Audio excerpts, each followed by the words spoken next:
All right. Hi, everyone. Welcome. We are going to get started.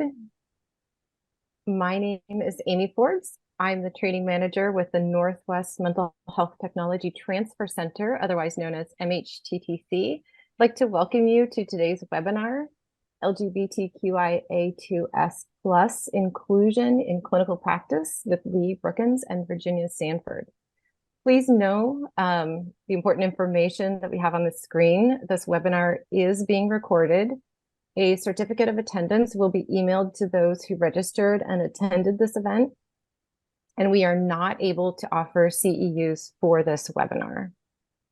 And now I'm going to go over or just give you a brief overview of our network and some important information before we get started.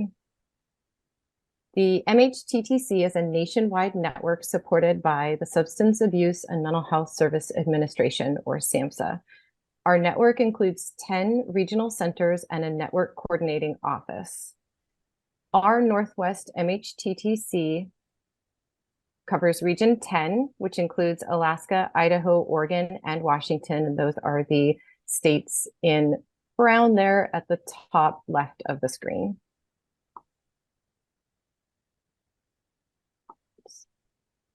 And also in the pink circle. Sorry about that. Our goals at the Northwest MHTTC are to support mental health related evidence-based practices, heighten awareness, knowledge, and skills of the behavioral health workforce, foster alliances and address diversity of training needs, and share free publicly available training and technical assistance. Our areas of focus are in evidence-based practice for psychosis, which includes CBTP and assertive community treatment, or ACT. We also provide training on a variety of other topics.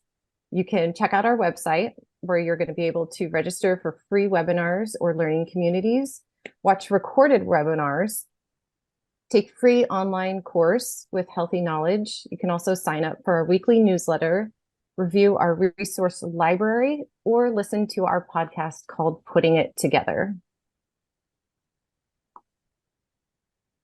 So for today's webinar, we will send out a link to the recording and the slides, as well as your certificate of attendance within a couple of weeks after the event.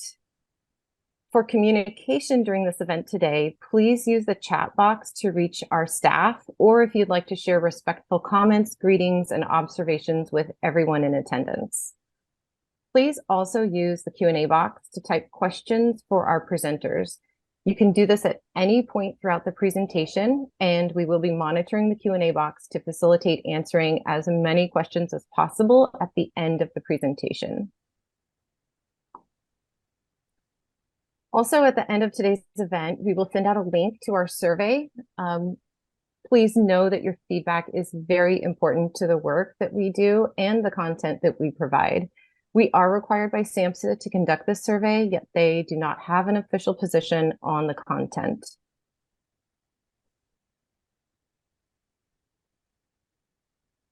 Lost my cursor, so sorry. Now I'd like to share a couple of upcoming webinars. On July 11th, which is tomorrow, we have a presentation on healthy connections to overcome addictions. And then on July 15th, we will have a presentation on age-friendly healthcare, Mentations 3Ds. You can register for those events on our website. Now I'm happy to welcome and introduce you all to our presenters. Lee Brookins is a licensed clinical social worker, certified group psychotherapist, World Professional Association for Transgender Health, SOC8 certified member, and a clinical hypnotherapist providing diversity, equity, and inclusion trainings to organizations, as well as psychotherapy to individuals, families, and groups in private practice. Lee is out personally and professionally as trans, non-binary, second-generation white assumed Latina able-bodied person. Out of a vision and a drive to create group practice that weaved intersectionality into the fabric of the dynamic work with each client, they founded Umbrella Collective in 2016. The Umbrella Collective is a private group psychotherapy and DEI training practice in Boulder, Colorado. And now I'm also going to read a statement from Virginia Sanford, LPC. I'm a trauma-informed, attachment-based therapist who has been working in the field of mental health since 2013. As a clinician and a human, I believe that healing and change can begin when we feel safe and secure in our relationships. There are so many factors that can challenge our ability to feel safe in the world. My work as a therapist and an ally through the Umbrella Collective allows me to unpack and challenge the systems of power and oppression that impact the safety and security. I am passionate about working with grief and loss as it relates to trauma, identity, ability, and the multitude of ways that we experience loss as humans. I also work as an adjunct professor at the counseling program at CU Denver, which provides an opportunity to foster awareness of the power dynamics and privilege at play within the counseling profession and our larger social structure. Lee and Virginia, welcome. I am very happy to have you both with us today. And I'm going to stop sharing and hand things over to you. Thank you so much. Virginia, would you go first in your intro? Yes, I will. Do you want to share our slides while Yeah, let me pull that up. Getting started with that? Thank you, Amy. Thank you all for being here. I'm really excited to be sharing the information that we are with you today. And really, there's just so much that we have to say. So we're going to do our best to fit it into the time that we have. I guess what I want to say, just in addition to what Amy read, is the reason why I'm here and why I'm wanting to do this work. And I think I want to do this work, one, because it's so needed.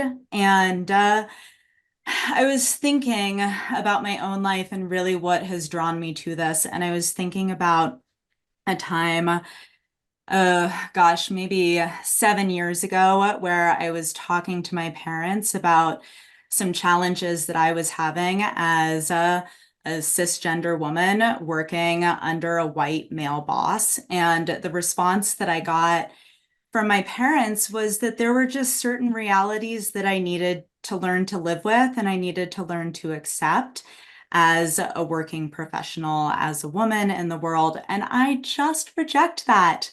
I don't believe that there are certain realities that I need to accept. I believe that there are systems that we need to question and we need to challenge. And this is one of the ways that I have the opportunity to engage in that work. So I think that's all that I wanted to add to my little bio. And now I'll just hand it over to you, Lee. I love that. Thank you so much for sharing that personal story. It just helps me connect to you. And hi to everyone who's here. I'm so grateful, so grateful to be able to speak my words with Virginia to all of you today. Grateful that you've shown up, and thank you for being here. I want to start by adding to my intro as well and share a personal disclosure with the group to share why I'm doing this work. And I want you all to know that when I was 6 years old, I told my mom that I wanted to die. And it wasn't until I was 25 years old, I had been through lots of mental health treatment as a child, that I actually found a letter I found in my parents' file cabinet from my psychotherapist that he wrote to them at the conclusion of our work together. So I'm just going to read a couple snippets, and I want to bring you more into why I'm doing this. So he writes, at the initial evaluation, she was depressed, had some suicidal ideation, and had issues of poor self-esteem and gender identity problems. She felt bad about herself and wanted to be a boy. The initial diagnosis at the onset was 302.6 gender identity disorder in childhood with depression. And then he writes a little further down, the major aspect of the therapy was the resolution of depression, the reassessment and renegotiation of her role in the family, improved socialization with peers, and finally, the development of a solid and appropriate identity as an early adolescent girl, including appropriate interest in boys.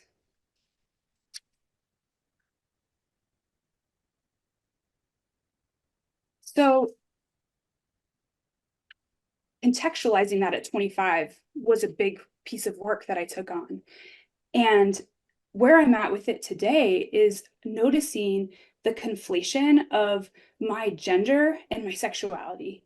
And back in the 80s and 90s, that was the practice. And so for me, I'm doing this work because there's still so much work to do. And I hope Virginia and I can bring you along on the evidence-based path that we're on with this. So thank you again for being here.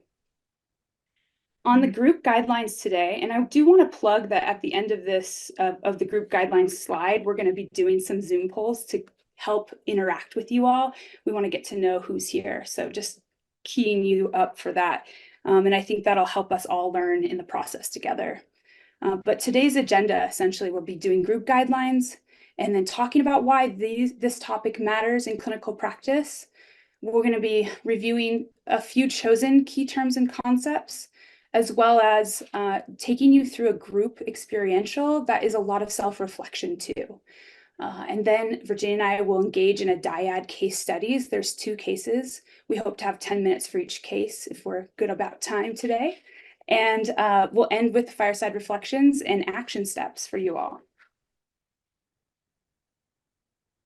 So for the start of these group guidelines, I want to talk about the difference between brave space and safe space. I decided to keep this up, even though this is a less of an interactive space, but it's different. Safe space is really, I would say, in this process here, in this training now, safe space would mean avoiding. Safe space would mean hiding, multitasking while you're here, maybe overall maintaining, possibly misinformation or stuff that we've encoded in our bodies that we didn't yet know, the things that we didn't know we didn't know. And so as opposed to, and what I also want to say about when we do that, when we engage in that way and we're not fully present, we also re-up on a shame-based fragility. And that is huge because shame-based fragility keeps me hiding. It keeps me from engaging with difference. And that is what we're asking you to join us in a brave space today in our Zoom polls. And we're going to ask you that space, we're going to elbow room out some space for that to be a place where we're learning together, where we can make mistakes. There can be failure. And those mistakes push us forward. They push this work forward. And as opposed to hiding or avoiding. And so I think there's an opportunity that I'm so excited about to reevaluate, pivot information with you, engage in this open dialogue, sort of. I mean, I know it's Virginia and I talking to you, but I hope to be engaging in that. And yeah, and I also ask to use the chat and let me know if I mess up today. Let me know what I can engage with that I can do better at. I am always looking to improve. And so I do really appreciate also your evaluations. Yeah. All right. Throughout this training, in asking you all to step into that brave space, we're also just asking you to pay attention to any somatic cues that might be present. I would say likely will be present throughout this training. And so what that means is just noticing and trying to be curious in a non-judgmental way. What might your body be telling you? Where might you be experiencing moments of discomfort where your body is tensing, where your shoulders are rising up or your jaw is tightening? What about moments of comfort? Are there any times where you get to experience your body relaxing? You get to experience heightened awareness of maybe what's happening internally or what's happening around you. And in that curiosity, just try to explore, try to notice what's bringing about that tension. What offers that release from tension? And we'll be cueing you to this throughout the training today.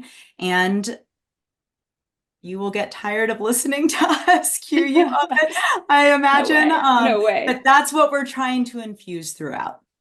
Yeah, totally. And so then that brings us to our next guideline, as people are going to be taking risks here. We're going to use Mentimeter. We're going to be doing Zoom polls. Assume best intent. And also we'll attend to the impacts that come up along the way. I think, what does that also mean? It means suspending judgment, and also holding in mind together as a group that healthy conflict supports mutual respect and growth. And that's where we're going to center. So Lee and I are going to be trying to stay on top of our time management throughout, but please ask questions along the way. Like Amy offered, use that Q&A portion of Zoom throughout. We'll have time at the end to answer questions, and we want you all to be as engaged as you can. So Lee has mentioned that we've got Zoom polls. We have things that we're excited. And here we go. About to be here. First Zoom poll. Let's launch it. Let's see. How much knowledge do you have already on the topic and/or lived experience, personal and/or professional, of LGBTQ people today?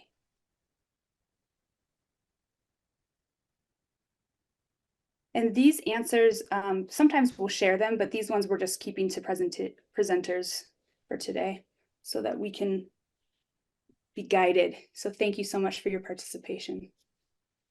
And our second question in this poll is, how many LGBTQIA2S plus clients are on your current caseload?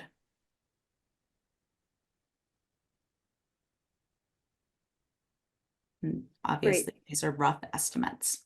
Yeah, totally. It's a nice spread, Virginia. Yeah, it really is. The first question, and then we have some a nice spread, but more on the inexperienced side, it looks like, on the second question there. Thank you so much for participating. Okay, let's end that poll.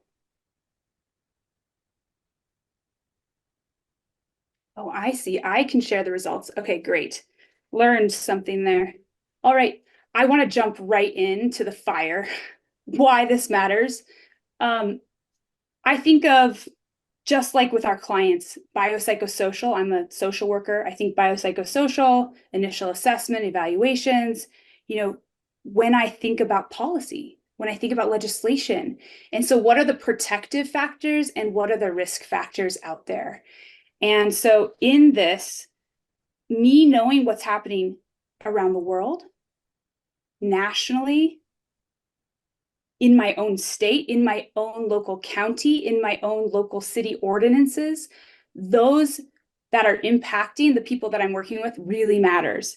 Because what's happening, whether or not my client is consuming that information, they are experiencing the fallout of that information that is playing out, that also becomes integrated into the web of social exclusion or inclusion. And so with policy, this map here is showing us, this is from the Movement Advancement Project. There's a link to it in the references section on the last page of the slides that you either have or will get. And so in this one, we're looking at the policies that protect LGBTQIA2S plus people. And it breaks it down by state. And I think that what's really important here is that when the states, so we have Washington is at the high overall policy coverage, and Oregon as well. Alaska is in the low overall policy tally of protections. And then we have Idaho, which is a negative overall policy tally based on their rating system at the Movement Advancement Project. And so there's so much information here, and I can't get into it right now, but I know that when my clients are just feeling themselves walking down the street, they feel all these policies or not. They feel protected or not. And so that's something that I want to say. We're under a microscope, especially when we're being talked about on TV or in the media. So that's something that I want you to be aware of. And that makes me need, as a professional, I need to take professional and social responsibility to be aware of what's happening around me. And for those of us that are also holding marginalized identities, sometimes taking responsibility for what I need and radically resting is also important. And so sometimes I'm not as familiar, but I know I've looked at this stuff so much, I can just pick it up in a second because I live this. And so that's a difference for me versus somebody who maybe is holding a lot more privilege and doesn't have a lot of experience with LGBTQ. So for those people, an action step number one is familiarize yourself with the MAPS project, Movement Advancement Project. Familiarize yourself with this map. There's lots of good information there. Like, I mean, I don't even want to really go into it, but conversion bans, for instance, are protective of conversion therapy bans, are protective of LGBTQ people.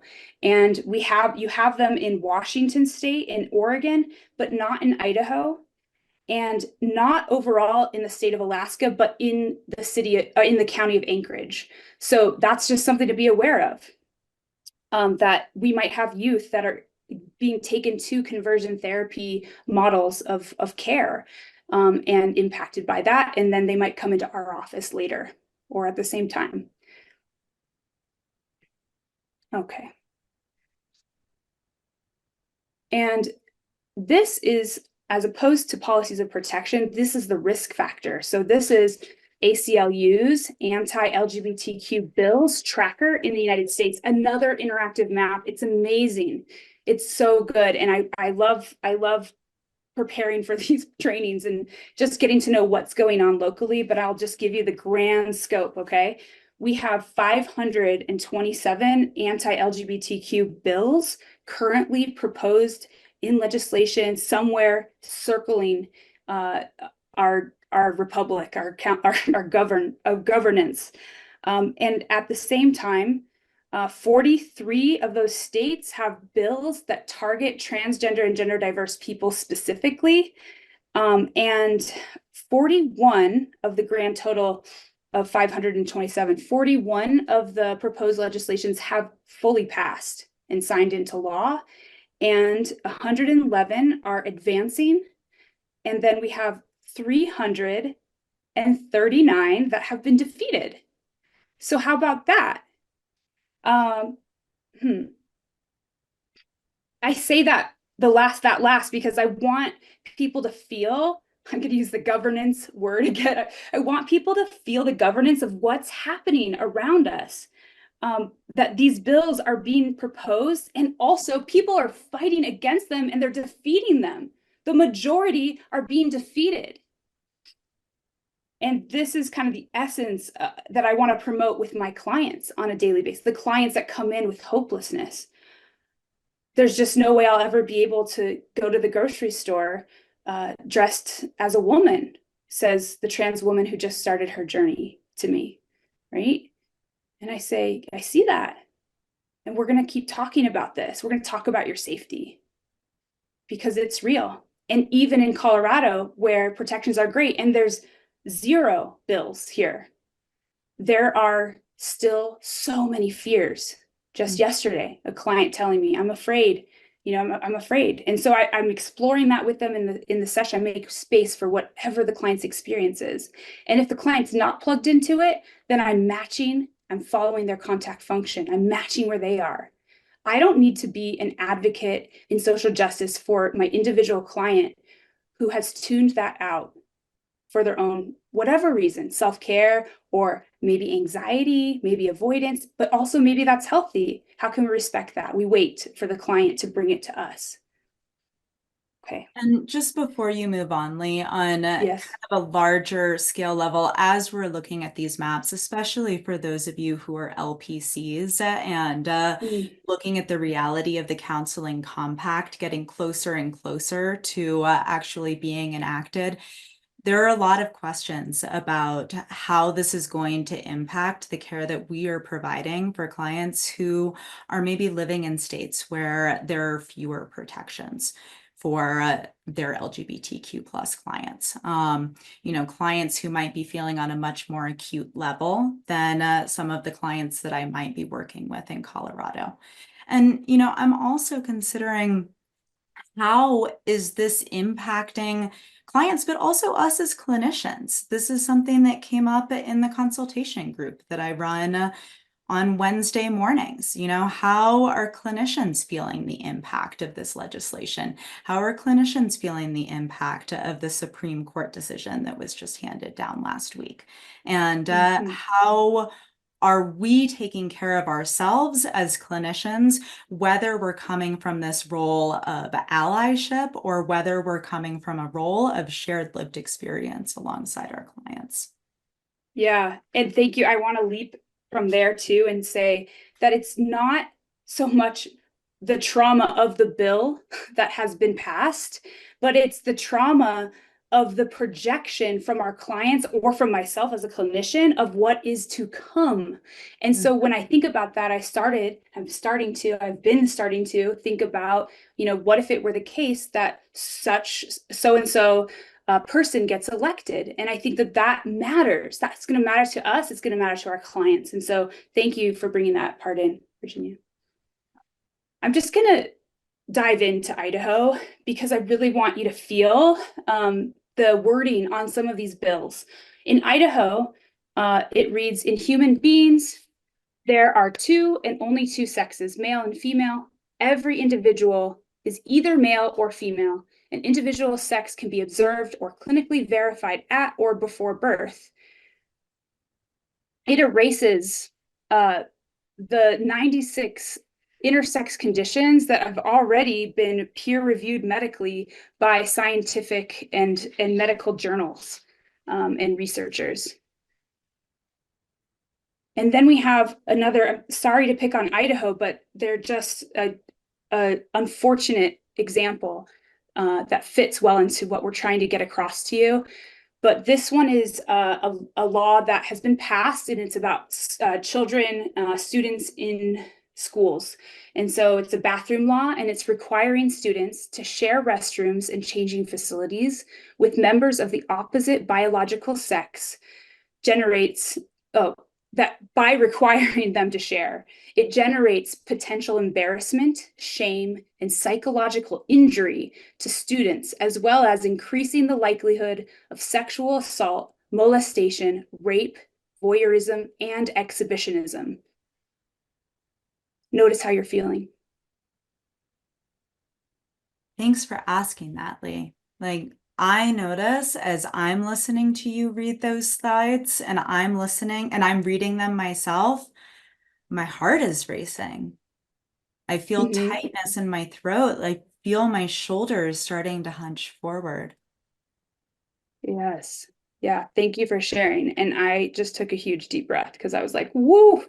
And I also want to say, in response to that previous bill, there is no aggregate data to trans and gender diverse people being threats to cisgender people. However, 1 in 2 transgender individuals are sexually abused or assaulted at some point in their lives.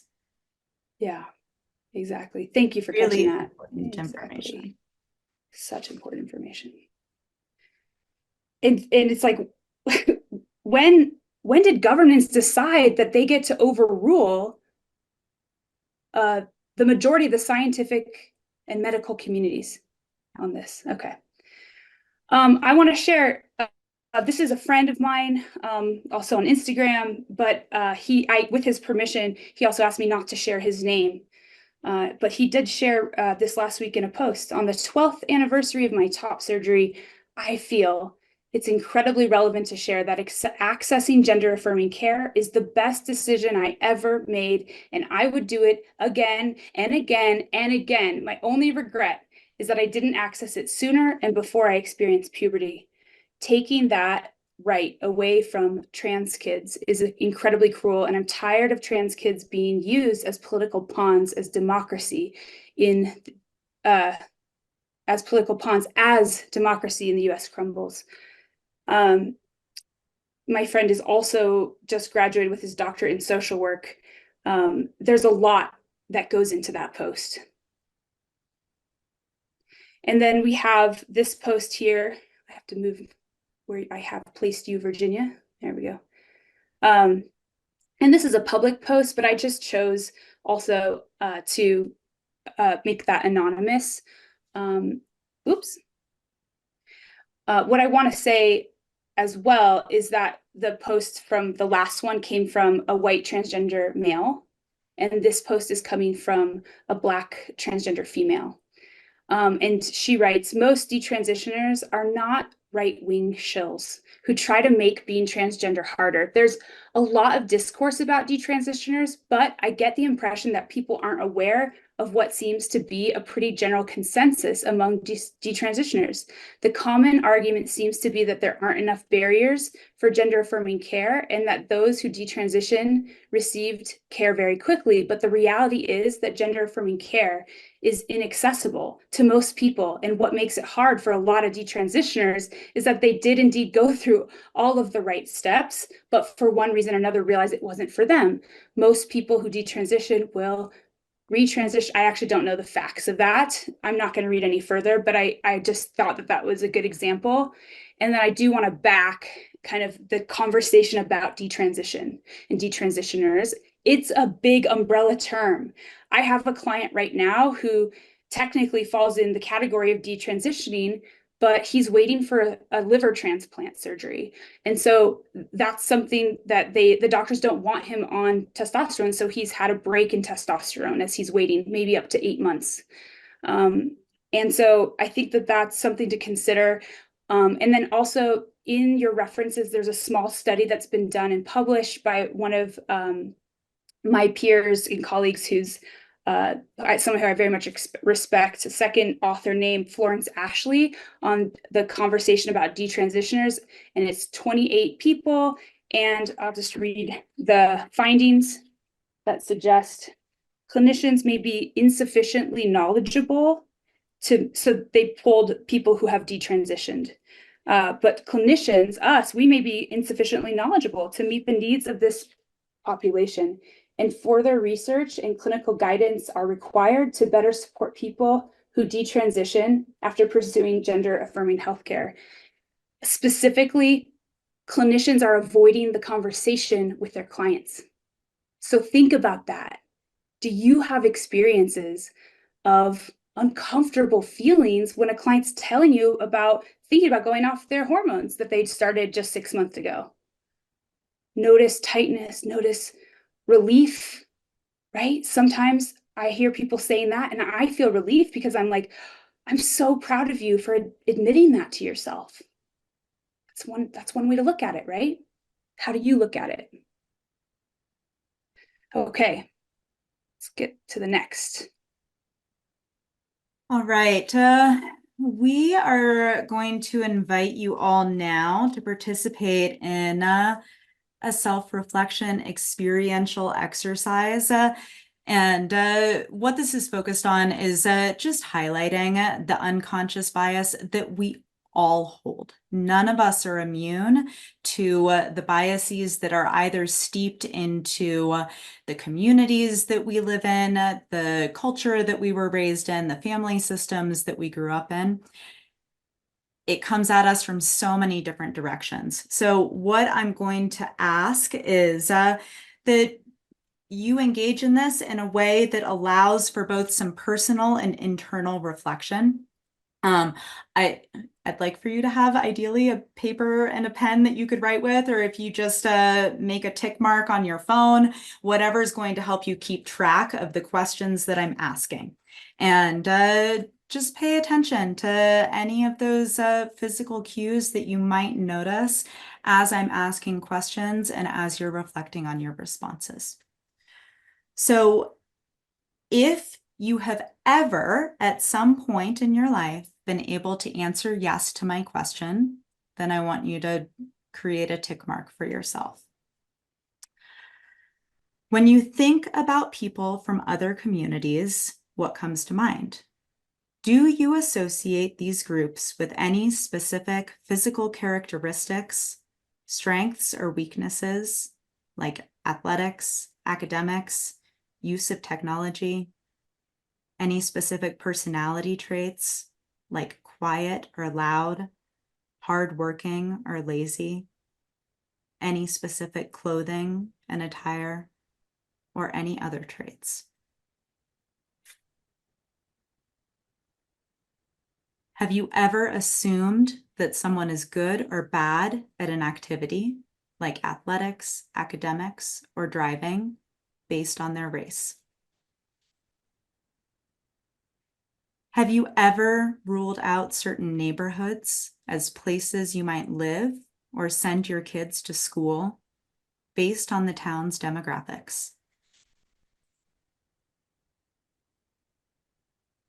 Do you let it slide when your friends or family are acting or speaking in a way that may be offensive? Have you ever justified using specific language that might be offensive to some because a friend told you it doesn't bother them? Picture your three best friends. Do they look like you? Have you ever joked around using the phrase, "okay, boomer," or saying you've had a senior moment?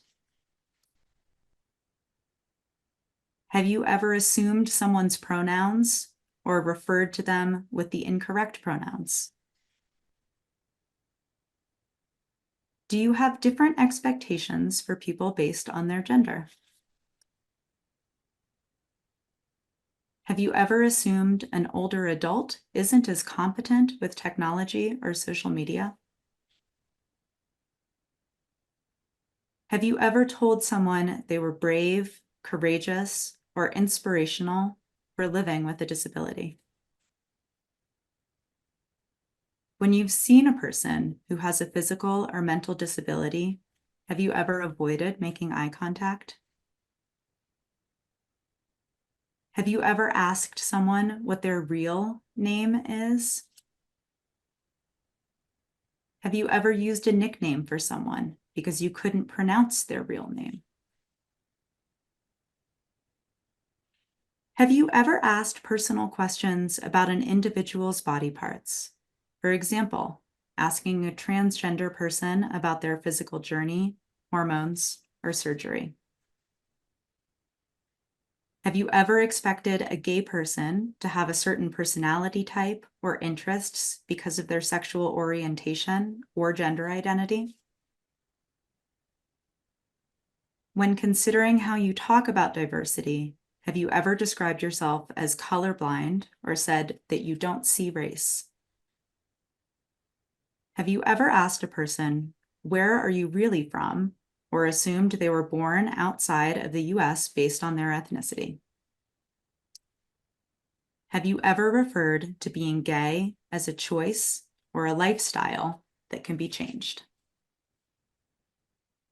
So Lee and I are both going to hold up our tick marks for how many questions we can answer yes to.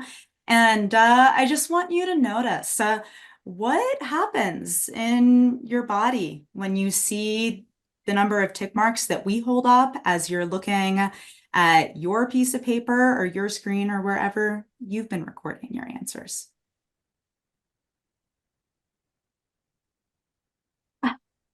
I have 13 and Lee I have has 12. 12. So what I really want to drive home with this is that these are biases that we don't need to hold in secret, that we don't need to hold in isolation.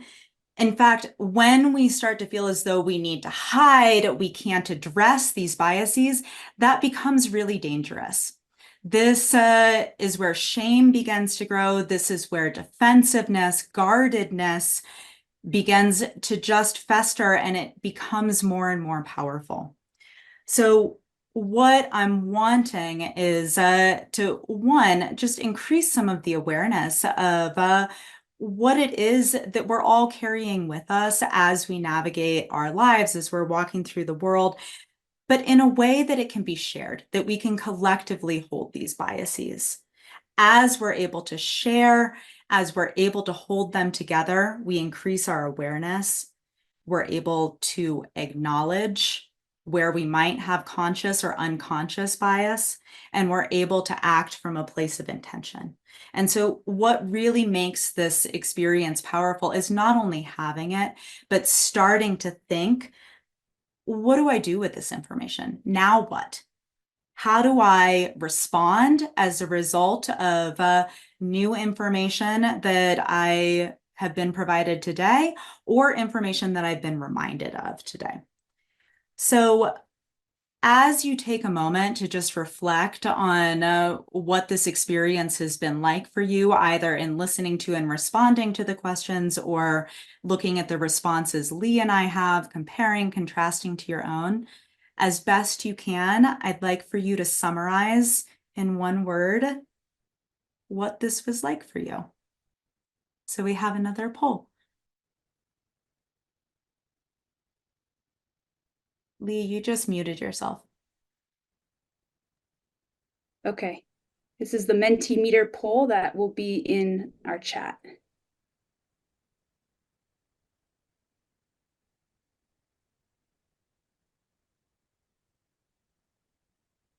I'm going to go ahead and... Oh, is somebody else sharing the screen right now? Just checking. Oh, great. I can't tell. But I am there.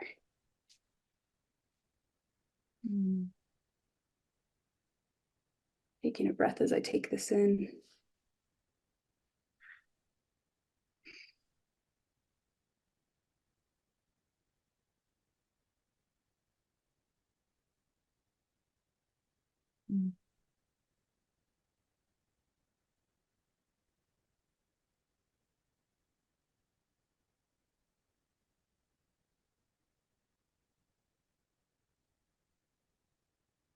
Fantastic grounding. I love that. I feel that too.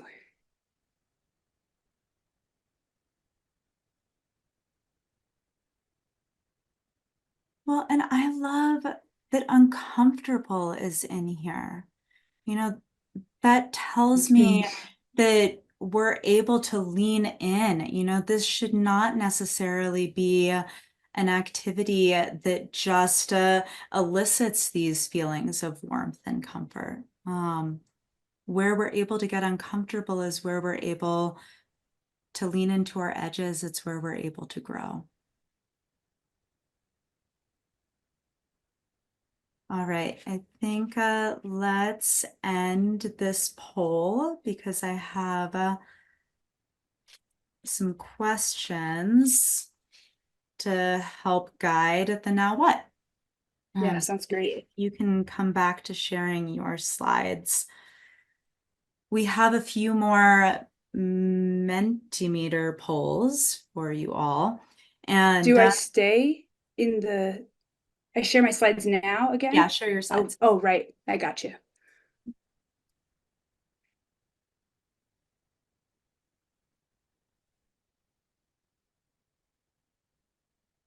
Seems like tech-wise, I don't see them right now. Let me try again. Oh, yes, I understand. Okay. Okay, great. So how do we recognize our own power and privilege? And what responsibility do we have to attend to that recognition and awareness? These are questions that I'm just asking for you all to give some thought to. These are more personal reflections in this moment, and maybe to continue considering after this training has ended. And now the question that I want to pose to you all in the poll is, how do we address that responsibility to act from a new place with this recognition and awareness that's been raised? So we have another Mentimeter poll that asks you, what will you do with this recognition and awareness? Some things that you might do are things like increasing your self-guided education through reading books, listening to podcasts, maybe starting to talk about the ways that you've been influenced in your life by power and privilege. Starting to call out privilege, supremacy, fragility when you see it.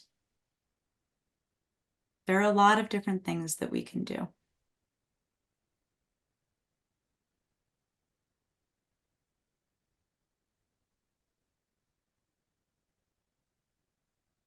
Hmm.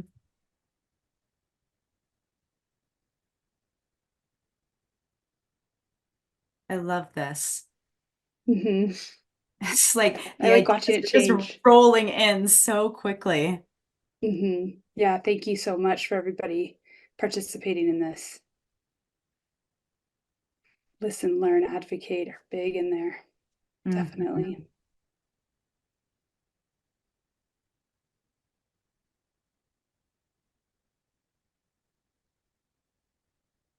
Great.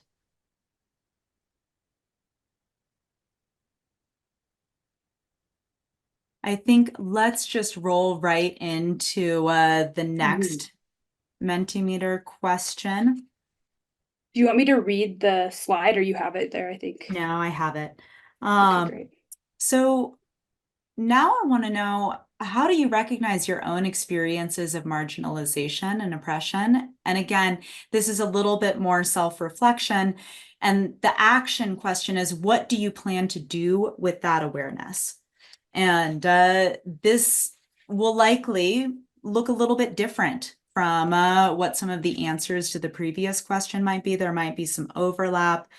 Maybe there is going to be increased participation in events that promote inclusion and community building, attending pride events, attending an LGBTQ plus film festival, practicing radical self-care. Lee mentioned this earlier when we were looking at those maps. Sometimes that radical self-care is needing to take a step back. Excited to see what shows up here. Always wear my pride pins. I love that.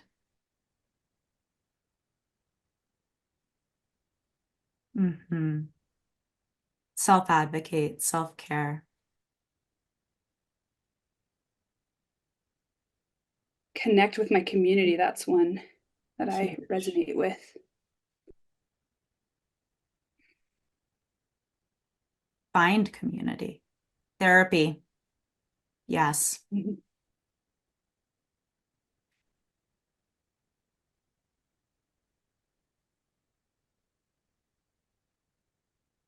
Joy. I love that.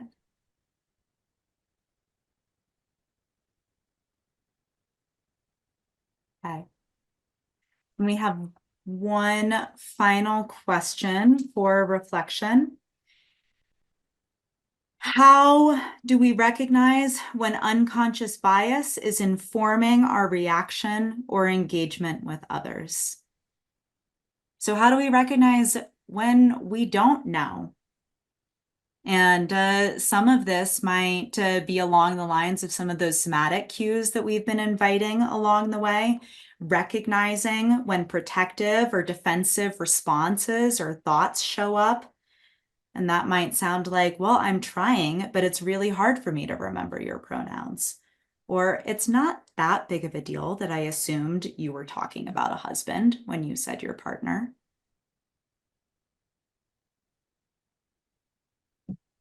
Being able to attune to your nervous system.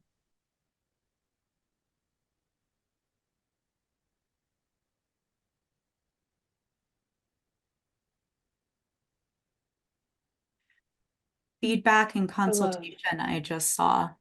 Great. Me too. I was in there. Yeah, feel that.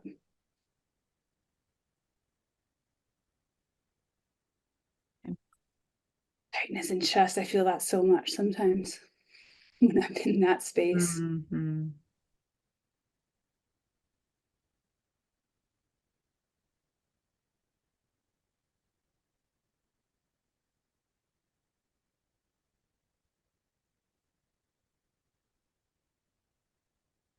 Okay.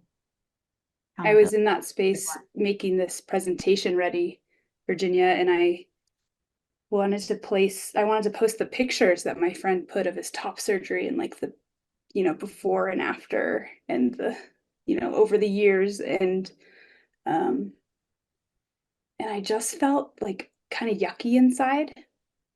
So it was a game day decision to clean that up. And I thought, who is this for, Yeah. And like being able to listen to how your body was giving you the cues to even ask and then listen to that question. Yeah, exactly. All right. So we are going to, I think let's end this. And I'll share again. Cool.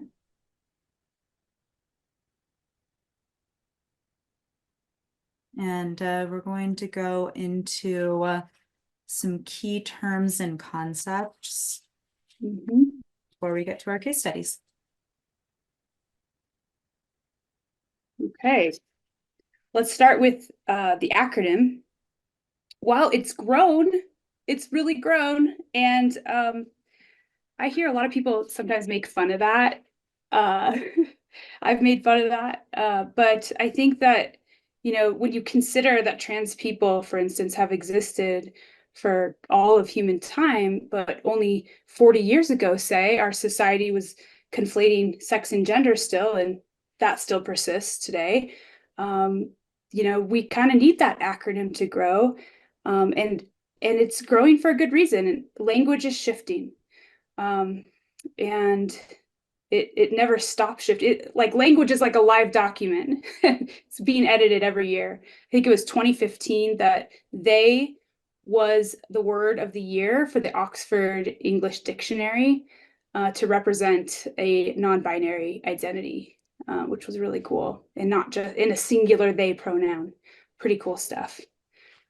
So I will name LGBTQIA2S plus is the acronym for lesbian, gay, bisexual, transgender, queer, intersex, asexual, two-spirit, plus more and more and more.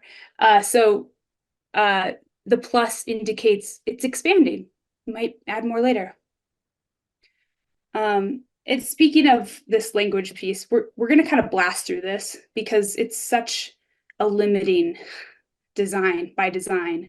It's very limiting and words will fail us. And so that as a clinician, I think about that. I keep that in mind when clients come in and they're really strong and they might be really in their gender identity. They're having the strongest ever internal experience of themselves as different from their sex assigned at birth. And they are so connected to that identity. And I hold space for that. I give space for them in their strong gender identity. And also that identity might shift over time. And in a WPATH assessment process, I might say, well, what if it's the case that you might change your mind in the future? Gender expression, how a person presents their gender outwardly through behavior, clothing, voice, or other perceived characteristics. And then we have cisgender. It's an adjective describing when someone's gender identity aligns with their sex assigned at birth. And then we have transgender. That's the umbrella term, adjective as well, describing the person whose gender identity differs from the sex assigned at birth. And non-binary, an umbrella within the umbrella of transgender that can be used sometimes when people experience themselves as all the genders or as none of the genders. Gender queer has been a term I've used in the past and some people use today. And so there's another action step here. And this is save a client's breath. There's a glossary in your back. We're going to zoom through this to catch up on time, but essentially familiarize yourself with that glossary so that we can save that client's breath. They don't have to explain it to us. We can do our research and come in knowledgeable. Okay. So as we're going through these terms, we have some definitions on this page. We have fewer definitions on this page, and really what I'm wanting you all to recognize is how we do have a need for labels. Language serves a function. Language is important. It's how we categorize. It's how we make sense of the world. And it can come with significant limitations, as Lee has mentioned. So notice how a number of these terms maybe exist either within a binary system or they start to expand on that binary system. And just notice your own reactions to where these words start to expand on that binary. You know, looking at queer versus gay versus lesbian versus bisexual, pansexual, homosexual, thinking about monogamy versus polyamory, non-monogamy. You know, for some of us, this might really be stretching kind of the bounds of how we conceptualize gender, sexuality, relationships, and how might that be showing up in the room with the client or on the screen with the client. All right, and we also have a definition here for transphobia and homophobia, which is the conscious and unconscious negative beliefs about what it means to be transgender, non-binary, gender non-conforming, really anything that's outside of the heterosexual cisgender spectrum. These are beliefs that prioritize cisgender and heterosexual identities and can perpetuate oppression, violence, and exclusion. And then implicit bias is really what we were just exploring in that experiential exercise, the assumptions, the stereotypes, and unintentional actions that can be both positive and negative that we make towards others based on identity labels. Because our implicit associations are stored in our subconscious, we may be acting on these biases without even realizing it. And often these implicit biases might contradict the external, the explicit values that we hold, that we might even voice to others in the world around us. Thanks, Virginia. The last two words that we'll review, power privilege. This is the power wheel. I got this infographic from a government site in Canada, CCR, so just disregard that part on the blue section there of experience. But new to the company, old timer at the company, there's more privilege or less privilege depending on where you're at. And power and privilege, this is a nice infographic to kind of give you the full gamut of different places of intersectionality, identity, my sexuality, my ability, my language, whether I'm Indigenous or not, the formal education I've gotten. And so intersectionality is really the interplay of, at the same time, I experience privilege and oppression. I have privilege in my formal education and oppression in my non-binary status and gender. So this intersectionality term was originally coined by Kimberly Crenshaw, and she coined it when she was talking about the double-bind experience of Black women, that it's not just that they're Black and it's not just that they're women, it's those two oppressions on top of them, the stigma, the associations that they get when people walk down the street about who they are, what they do, how much education they have. And she was the one that coined that term in 1989. We thank her for that. Okay, case study. Yeah. We made it here. Okay. So in my eyes, we have about 7 minutes per case study. Yeah. So I'm going to be like, everybody hold on, ground your feet to the ground, feel the toes beneath you, wiggle them. And I'm going to read this pretty fast.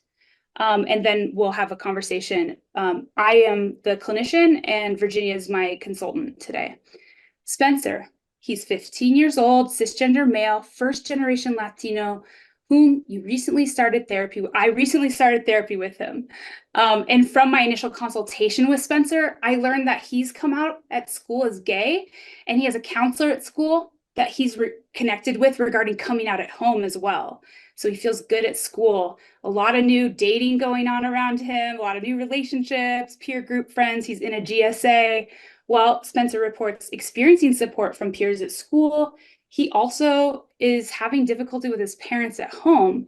And he says that his parents, they're supportive. And he actually like means it when he says that. He's like, they're supportive. It's like that. But I get a different feeling from it. My countertransference spikes there.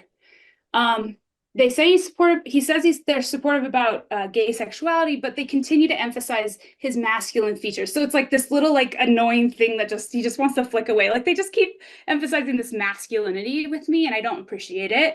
But he really didn't focus on that. He was so excited to talk about a new crush he has in my initial work with him.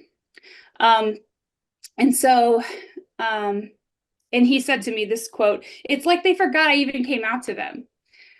So in my initial consult with the parents, because I do that in this family systems work, it's really important that I engage the family, especially at Umbrella Collective. We hold a lot of marginalized identities in diverse ways here. And so it's like, I really want to know where the parents are at when their kids coming into the practice. In this case, his parents talk in a supportive way on the surface, except they also shared that Spencer found Umbrella Collective and they reluctantly said yes to therapy, and nobody else in the family has ever been to a mental health clinician before. In addition, the parents contend, and this is the most, I feel like anger when I was in this conversation with the parents, in my countertransference, the parents state Spencer has been reporting having panic attacks at school lately, and they're seriously wondering if Spencer's using his sexuality as a way to avoid addressing the underlying mental health issues of anxiety and depression. Oh my gosh, how many, like, Virginia, I have been blindsided by Spencer in a way, because I was like all up and I was just like launching off, and then I meet with the parents and it was like, this idea that like I really liked the parents too. I just want to put that up front too, because it's like they're so kind. They're bears. They're mama and papa bear towards Spencer. They came in, they were reticent to share much with me, but then when they warmed up a little and I provided that nice warm environment for them, and I really got interested and curious about who they were as parents to Spencer and what that process was like, having Spencer join their family 15 years ago, I felt a lot of care for them. They're strong in their values. But then they kind of drop this, like it's getting worse since Spencer came out, and the panic attack, Spencer never even mentioned that. So I felt like, okay, I don't know what to do. And that's why I'm talking about this case with you today. Yeah. Well, and okay, so I mean, there's so many different factors and so many different dynamics at play. So I guess like let's kind of zoom out for a minute and Okay. what Good. questions do you have? What are you wanting to take into consideration? How are you considering culture? How are you considering all of these different moving parts? Thank you. Yeah. Okay. Feeling like I'm slowing down and just kind of was like all up here. I recognize, I value the Latinx culture. I know that his parents immigrated here from Mexico, and that Spencer is like for Spencer to give him this opportunity. So mom wasn't yet pregnant with Spencer, but got pregnant like within a year of arriving here locally in Colorado. And then I think that there was also culturally speaking, I think that the parents also come from a Catholic background religiously, and that I feel like they're also maybe operating from different information. I don't even want to say misinformation, because who am I to say anything to them really on their journey? And I did feel a lot of respect for his parents. And so, yeah, culturally, I'm considering, what is going on with the parents, and how are they relating to my practice and then to me in the room. Like, it seems like they're skeptical and they're reticent, but they're paying for him to come see me.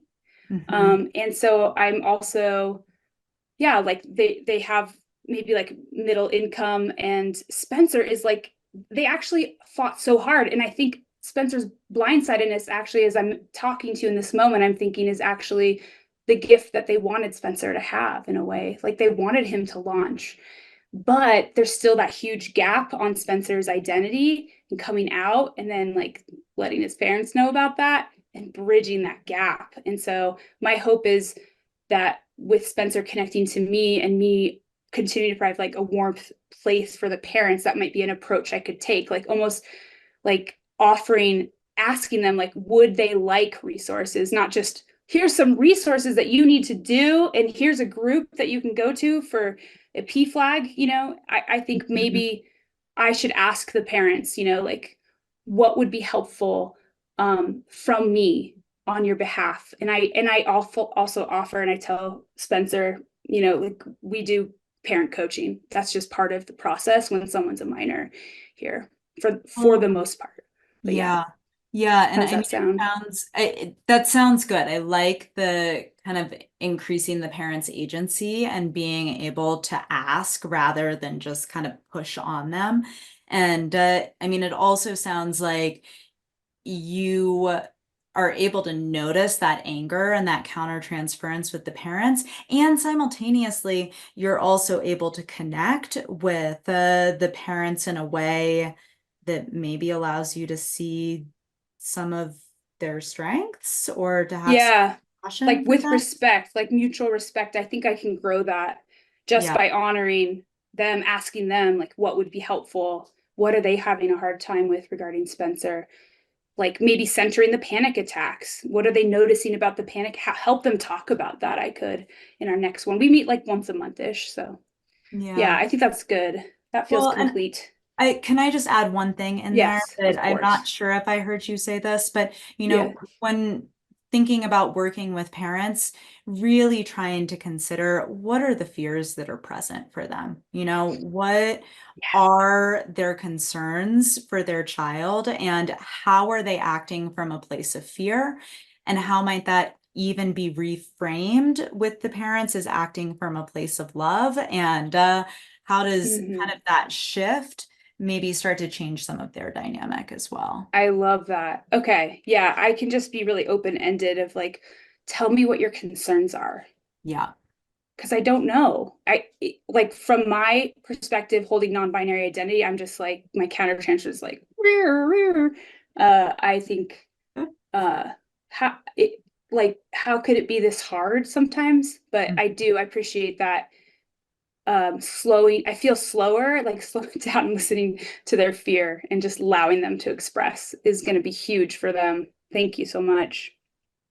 Okay. And then it makes me think, and I think I feel worried countertransference too with Spencer sometimes, in that even though we've just had a few sessions, he's so high on his newfound identity and he's freeing himself at school, and he feels so supported, and I'm so happy for him. But then I like have that little voice in the back of my head that's like, should I, like, is it okay? Is it okay to have so much fun with Spencer in the therapy room? Should I join him in that you know what, actually, I want to say it's not blindness, because I feel like that's an oppressive term framework, especially for people that don't see. So, but in Spencer's just lifted upness, in his excitement about himself, should I join him? And or do I have a responsibility to kind of poke a hole, deflate? Like, do I have any responsibility here? I mean, I don't know. I Well, think I could just name. What are you thinking? I mean, what is the danger of joining him? I think I just don't want him to be hurt by his parents. Like, and I think maybe I'm forgetting that he lives that every day. He's probably navigating that, but it's like yeah. I just worry that it's like we're just gonna get carried away, we're gonna float away on a hot air balloon and just be in la la land. Okay. And then if his parents don't get it, then they're staying on ground and they don't come along with him. And so I guess like that's what it is. It's I'm feeling a responsibility to bridge the gap. And I was like, do I involve Spencer in the bridge? And how would I if I did? Do you? I haven't yet. I haven't yet, but I can imagine. I just don't think I can avoid it. I think I feel like that's what's creeping up in me. It's like, okay, I could just slide in. Well, how's it going at home anyway? You know, and that like I can slide that in and just see where he's at. And I feel like I need to take the temperature there. And I think that's how I would start to involve him. Yeah. God, it's so tricky trying to hold kind of both of what can feel like really competing dynamics sometimes, and Yeah. being able to join with the teen client, and also really wanting to prioritize the family system, and wanting to help the parents feel seen and heard. Yeah. Also really wanting to prioritize helping Spencer feel seen and heard. Yeah. Thank you. Well, let's move on to your case because I know we got 5 minutes on this, but let's take 7. Okay. Okay. And I want to let everyone know that we are talking about these clients as though they are exactly our clients. These clients have had some details kind of shifted, and Yeah. these are not specific exact people that we're talking about right now. Yes. All right. So Christina is a white 30-year-old trans femme woman who initiated therapy in 2022 to address early childhood trauma, attachment wounding, and to receive ongoing support around her gender identity development. Christina started feminizing hormone replacement therapy in December 2022 and is out in all spheres of her life since early 2023. She has found overwhelming acceptance and experiences gender euphoria within her Colorado community, though she continues to struggle with her family of origin who resides in the rural South. In therapy, Christina will discuss feeling as though she often needs to censor herself in order to maintain relationships with family members who have accepted her as a trans woman. She's also lost some really significant family relationships since coming out, including the relationship with her father, stepmother, and her uncle. Christina frequently expresses a desire to just be a cis woman and perceives this as a loss. The grief associated with this loss is amplified twice a year when she travels to the rural South to visit family. In a recent session, she was talking about this recent trip home by plane and talking about a lot of fear for her safety, need for vigilance while traveling through a southern state that's recently passed anti-LGBTQ legislation. And so, I think, God, to be honest with you, like, uh, what comes up for me a lot of the time, particularly when Christina is expressing this strong desire to just be a cis woman, is a heightened awareness of my own location as a cis woman. I hold the identity that Christina really has a lot of grief around the fact that this is what she wants, and this is not something that she's ever going to be able to access. And it's not something that I've ever directly named in the room with Christina. And I'm not sure that it's something that I necessarily would name, but it's something that I'm super aware of whenever these conversations come up. And these conversations definitely come up a lot more when travel is kind of the focus of our sessions. And yeah, I mean, there really is just such, I think, a valid fear that Christina holds around so much that, again, like I'm just aware of my own privilege and what I never have to think about. I don't have to think about whether or not I am going to be safe walking into the bathroom. I don't have to think about whether I'm going to be safe going to Target by myself. I don't have to think about whether or not I want to consider like taking an Uber from the airport to my family member's house, and how that might put my physical safety at risk. And Mhm. so I guess I don't know, like my intuition is that this is something that I just need to be aware of for myself and notice how it shows up in the room. And talk about it in consultation, but I'm not sure that this is something to specifically name in session with Christina, but what do you think? Mhm. I totally agree. I think it's something for us to hold right now. She's not naming that about you.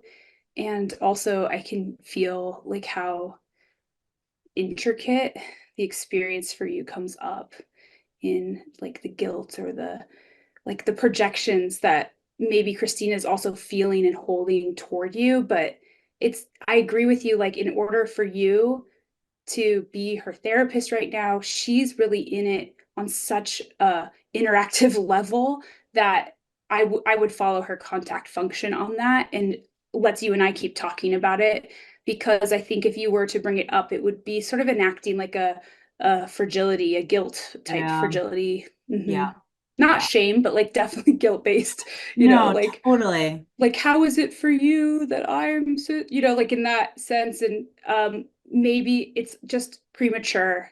I'm not saying it's not going to come up in the future, but yeah, I think that's a good call and intuition on your part. Totally.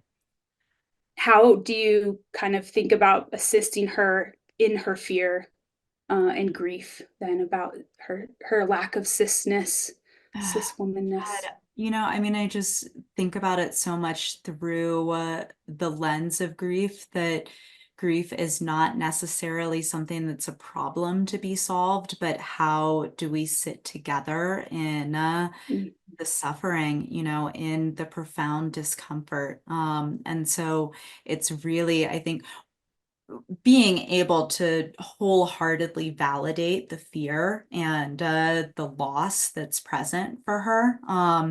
And I think part of that is also, like, to be honest with you, it's coming back to like that map that we were talking about earlier on. I'm pretty yes. aware of what's happening in these states that she's traveling to. And so that's some of my own responsibility, but it's what helps me be able to really join her. And yeah, Hmm. this is really scary. And this fear is not hypervigilance from a position that's misplaced.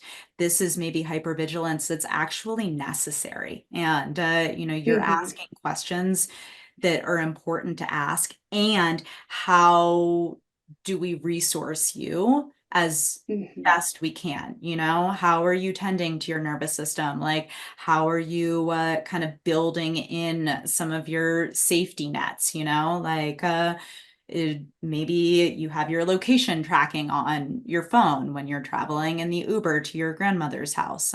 Is that going to help you feel as though your nervous system can settle a little bit? Yeah, I think that's great call. Definitely do. And I'm going to move us along to this part Yeah. because in terms of your countertransference, how also might we know about how they might get in the way, but how could they be a resource to Christina? Um, gosh, I mean, to be honest with you, this is so funny. Do I it. wrote this question, but this is a hard question for me to answer Yeah. right now. We're at the edge. We're at the edge. It's okay. Yeah, I'm yeah. with you in that. I I think mm, how could my identities be a resource for her? I actually am like sitting with it too, and I don't I think holding it is the resource right now in that Yeah, sense. Like following her readiness when she's ready, if she wants to ever bring it up, she will. And I like yeah, that plan for this moment. Like, let's just have the question be alive. And when we talk about her next time, let's come back to it and just wonder about it here and there as you see fit. I trust you in that. yeah, yeah. I think that's Wonderful. that's Perfect. all All right. right. Beautiful people who are here listening to our little dyads. Thank you. I'm gonna transition. Were you gonna say something, Virginia? Yeah. Well, Oh, really, I sorry. was just going to explain that we like to end on the fireside chat because there's something that just feels nice about having a fire on the screen in front of us. But this is our time for question and answers and to bring a little bit of closure and summary to what we've been And talking. yeah, totally. And the first thing I'll start with is, wow, okay, we've covered a lot. And thank you. I want to review the action steps that we talked about throughout. So, number one, be sure to look up your local legislative protective policies and ordinances, as well as number two, looking at any bills and legislation that are proposed that could be harmful or threatening for queer and trans people. And then noting similarities and differences in those bills, like really take a deep dive, spend 30 minutes at least on each of those interactive maps, please. And as well, number three, save a client's breath, familiarize yourself with, if you need to, with the glossary resource on the reference slide.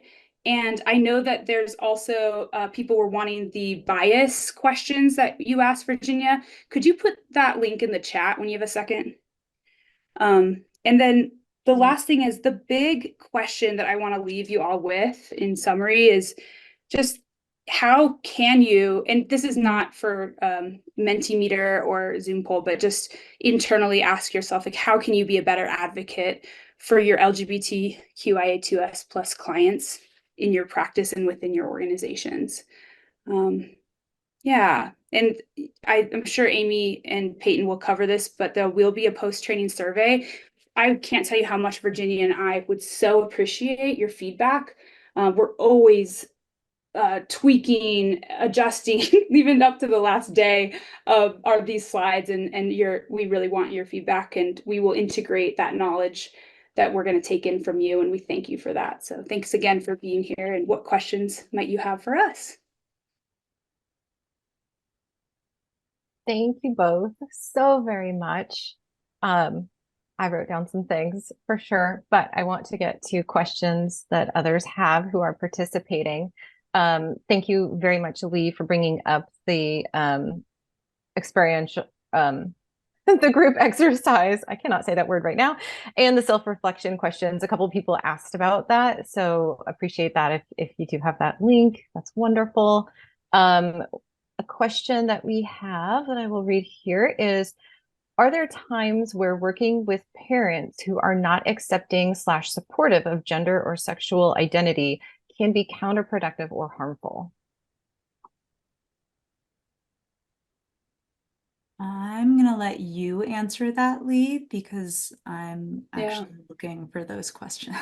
Okay, that sounds good. And then just if you hear like me have a gap, let me know. But yeah, definitely I do see it as unhelpful sometimes.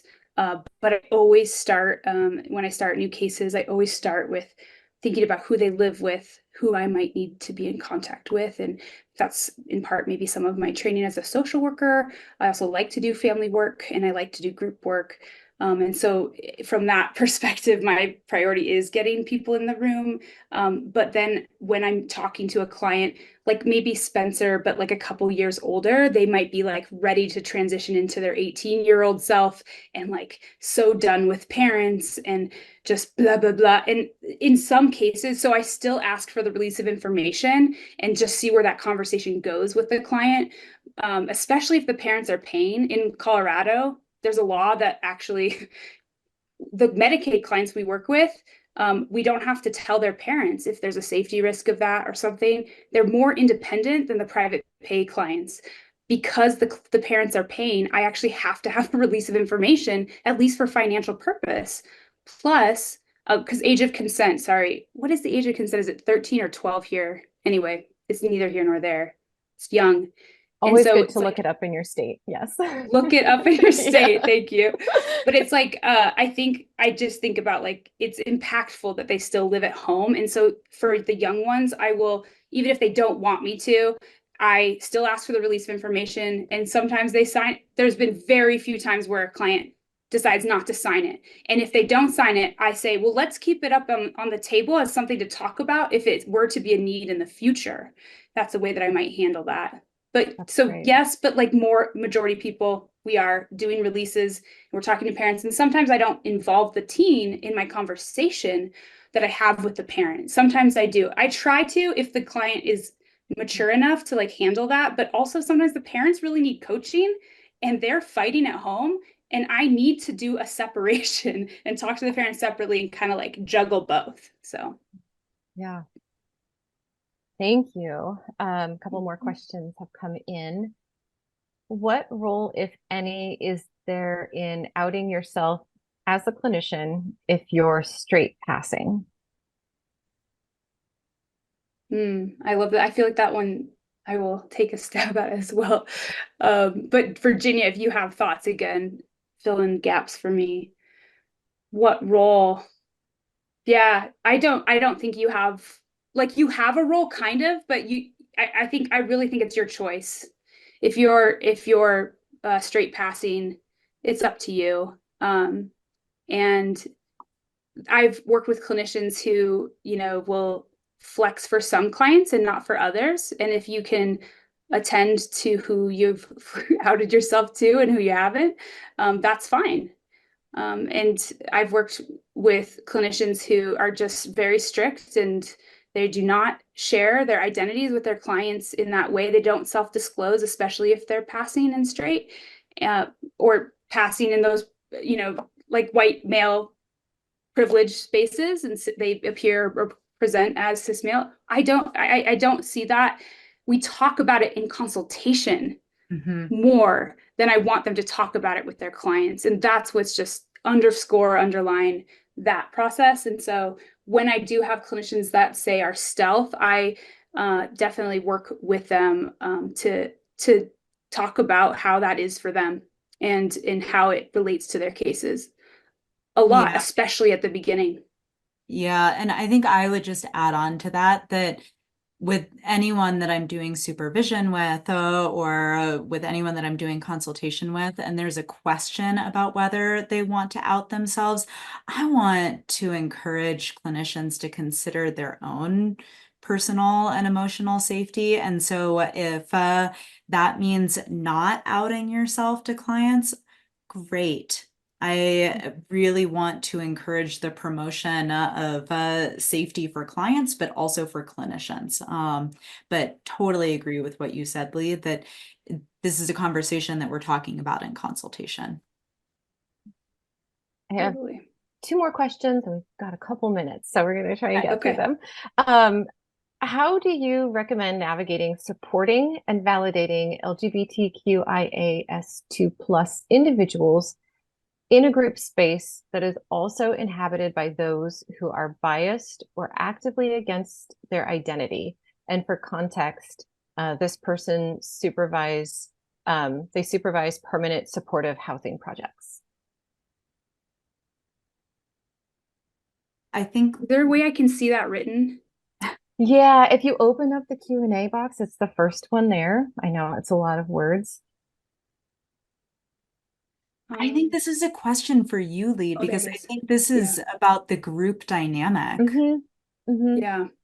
Supporting those who are there when others, may be actively against that person's identity, and how to have that group and supportive clinical setting. So it's like they're running a group at a place that is totally oppressive. Yeah. Keep talking about it. With me, yeah, I make space to talk more to people that need more of that support, where they're just, it's like they're just chained to something in their life somehow, and they need more space to talk. More talking needs to be done, is what I think. And more talking over acting as well. Like, I will encourage people to, if they don't yet know how to be in that space because it's so oppressive, then I say, sounds like we have more talking to do. And our last question is, how do you tackle period poverty, financial issues with menstruation items, issues for all genders in organizations. How do I work with period poverty? Yeah, go ahead. Well, I guess I'm thinking like this is about knowing who some of your community resources are. And so who are the organizations that are really going to be promoting gender affirming access to care? So, you know, within Umbrella Collective, we have a living document that all of our clinicians are contributing to that, you know, these are the medical offices, these are the psychiatric services, you know, these are kind of, this is our network of folks that we know are providing gender affirming access to folks. And these are the places that we're actually really trying to steer people away from. So I think it's about trying to connect with folks who might also be able to connect you with some of those resources in your community. Yeah, and so then if you don't have your own living document that you've developed, because I've been developing mine for over 10 years, then go to your local Equality Washington or Equality Idaho, the local LGBTQ advocacy organization, because they're gonna know that they're on the ground, their feet are on the ground. So that's a good place to start if you don't know anywhere else. That is fantastic advice for sure. I'm trying to share my screen to give our participants the QR code for feedback. So important. Please fill out the evaluation. We do appreciate it. We do share it with our presenters. And Lee and Virginia, outstanding. Thank you so much for being here today. I just have to say thank you for sharing the guidelines in the beginning and having the back and forth with the, you know, case scenarios. So important. Thank you so much for making, you know, the space available to all of us. I definitely appreciate it. Thank you for bringing yourselves into the conversation. Thank you. Yeah, thank you. Thanks, everybody. Take good care.